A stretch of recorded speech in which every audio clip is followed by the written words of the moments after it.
Oi gente, tudo bom? Vou falar com vocês sobre um tema que eu adoro e a maioria das mulheres também gosta muito, que é a compulsão alimentar. Uma coisa que é muito interessante é: a compulsão alimentar é verdade ou é um mito? Ela existe ou não, afinal? Então é bom a gente lembrar que a compulsão alimentar ela existe sim, e é um problema de saúde pública similar, por exemplo, à bulimia nervosa, certo, gente? A maioria das mulheres, pesquisas feitas, por exemplo, na Austrália e nos Estados Unidos, mostram que mais de 75% das mulheres acham que tem algum transtorno com algum alimento, ou seja, tem algum vício alimentar, tem alguma preferência por algum alimento. Também existe um outro estudo feito no Reino Unido que mostra que mais de 70% das mulheres têm algum apego com algum alimento em específico e que aquele alimento pode gerar uma sensação de culpa após comê-lo. Então sim, sem dúvida que a compulsão alimentar é um grande transtorno da alimentação e que deve ser diagnosticado e tratado. Então vamos falar um pouquinho hoje da compulsão, ok? Vamos lá!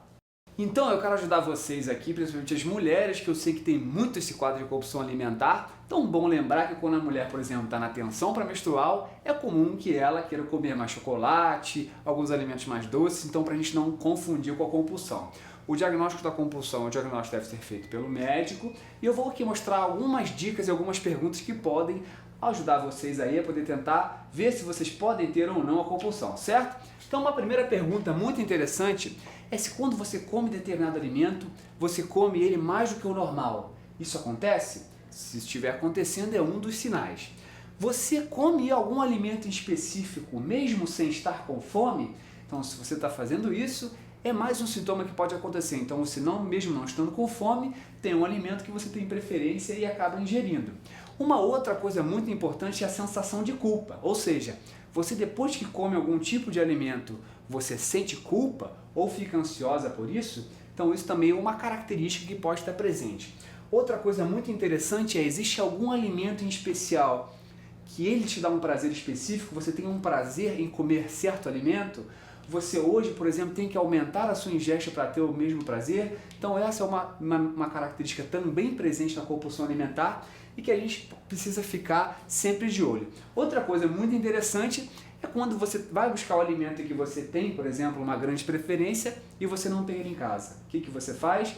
Você sai de casa para buscar esse alimento. Então esse também é um dos sinais de que você pode ter a compulsão se você sai de casa para buscar o alimento, certo? Então, gente, é muito bom lembrar que tem compulsão alimentar não necessariamente está acima do peso ou é obeso, tá certo? Então a gente precisa ter isso em mente. Algumas pessoas que têm compulsão sim estão acima do peso, até porque é uma condição que favorece. E a gente sabe que isso é muito ruim para a saúde, porque a obesidade gera a síndrome metabólica, ok?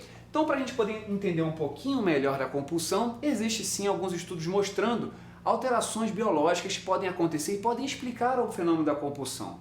Um deles é a diminuição da recepção da dopamina. A dopamina, que é o neurotransmissor cerebral, está ligada com o mecanismo de recompensa, ou seja, quando a gente come algum alimento ou depois de almoçar, por exemplo, você se sente bem. Isso está muito relacionado com a dopamina. Estudos mostram que indivíduos obesos, por exemplo, que têm compulsão, têm uma menor receptividade da dopamina, ok? Nos receptores. Isso acontece de fato. Outra coisa muito importante é a serotonina. A serotonina, que é o neurotransmissor do prazer, também está relacionada com a compulsão alimentar e ela está diminuída em alguns indivíduos. Tanto que em algumas estratégias, por exemplo, terapêuticas na compulsão alimentar, faz-se uso dos inibidores da recaptação da serotonina, ou seja, facilitar com que a serotonina estimule mais o receptor e possa dar aquela sensação de bem-estar e prazer depois que você comer. Bom, espero que vocês tenham entendido tudo sobre compulsão. É um assunto muito difícil, é uma doença, uma alteração multifatorial, de difícil diagnóstico. Muitas vezes o indivíduo não tem todos os critérios,